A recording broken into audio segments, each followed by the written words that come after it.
Poggers!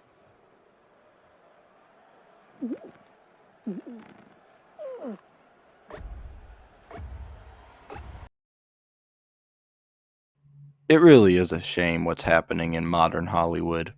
Well, in order to even have a chance to make your money back, you have to not only have general appeal, but also be a part of a pre established franchise and have marketable faces attached, along with just being a good film. Which is odd because Fall Guy did all of these things and still failed due to a lack of audience motivation. I had never seen the original TV show that Fall Guy is based on, but I think I'm with the majority on that, considering I heard no one talking about this film being kind of connected to a show from the early 80s. I do think it's a shame that this movie flopped as hard as it did, because it really is a fun time, and shows how making a movie in modern Hollywood is a complete gamble, even if you play your cards perfectly.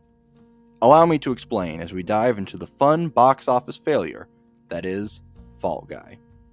The story follows.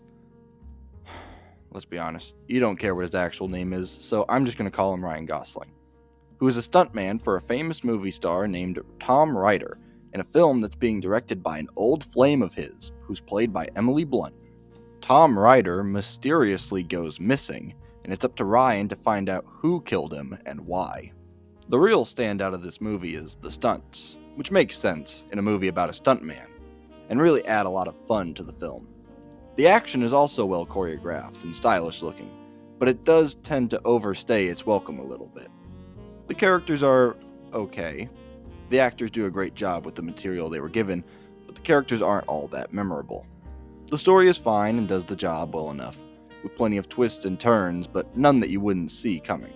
The big issue I have with the movie is that the ending gets a little bloated and uninteresting near the end, and at a certain point, the director probably should have stopped and reeled back a little. So now we get to the big question on people's minds. How could this perfectly fine and entertaining movie, with a star-studded cast, big action sequences, and being placed right at the beginning of summer, flop so incredibly hard?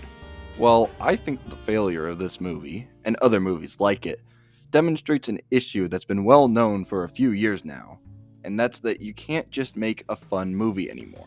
For a big budget movie to be successful nowadays, it has to be an event that people audibly roar and cheer for.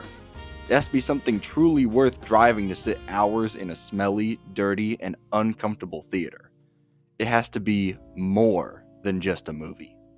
Due to the rise of things like streaming services and the increasing popularity of video games, as well as the increasing price of movie tickets, people are becoming less willing to go and see a movie that isn't the best of the best, and would prefer cheaper entertainment at home, which is a shame for movies like Fall Guy, who set out just to be a fun little time at the theater, and end up getting punished for it.